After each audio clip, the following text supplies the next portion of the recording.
சுவாமின்னு நமஸ்காரம். நானும் என் தங்க ஒய்ஃபு இதுதான் குடும்பம். எங்களுக்கு குழந்தைகள் இல்லை. அவள் ஆத்துக்காரர் சின்ன வயசுலேயே தவறிட்டா. அவளுக்கும் குழந்தைகள் இல்லை.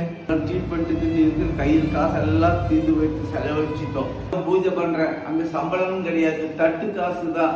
தட்டில் சாப்பாடு, அந்த தட்டில் காசு இருந்தால் வீட்டில் தட்டில் சாப்பாடு. அந்த ஒரு சூழ்நிலை. 16ஆம் தேதி வெள்ளிக்கிழமை பொங்கலுக்கு அடுத்த நாள் ஆஸ்பத்திரி கிளம்பலான்னு இருந்தோம். அன்னைக்கு மூச்சு இதாகி அவன் தவறிட்டான். தவறிட்ட உடனே சென்னை மாகாணத்தில் என்ன எது எந்த நெப்புடுதான்னு தெரியாமல் தவிச்சு போயிட்டோம். கையிலையும் காசு இல்லை.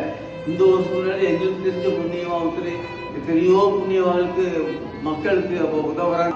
இந்த பித்ருகர்மா அந்த இடத்துல இந்த ஸ்ரீகாந்த் மாமானுக்கு இந்த மாதிரி அவாட்ட போங்க எல்லாம் செஞ்சு தருவா அப்படின்னு சொன்னா. அங்க வந்து நாங்க அலக்கிரமா கொடுத்தோம்.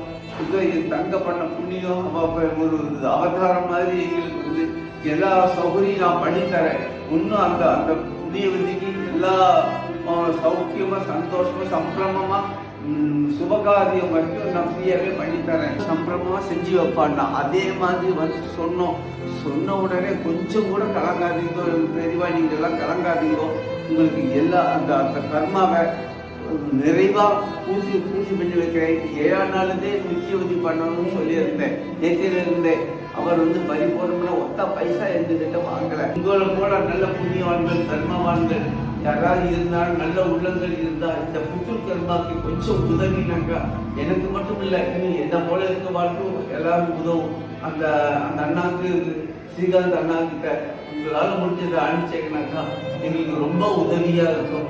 எங்களுக்கு பரிபூர்ண எங்களுக்கு இந்த மாதிரி பண்றது மூலமா அந்த புண்ணியவதிக்கு சேர்த்து உங்களுடைய குடும்பமும் உங்கள் பரம்பரையும் சந்ததியும் சந்தோஷமா எப்பவும் ஆண்டவா வச்சிருப்பான்.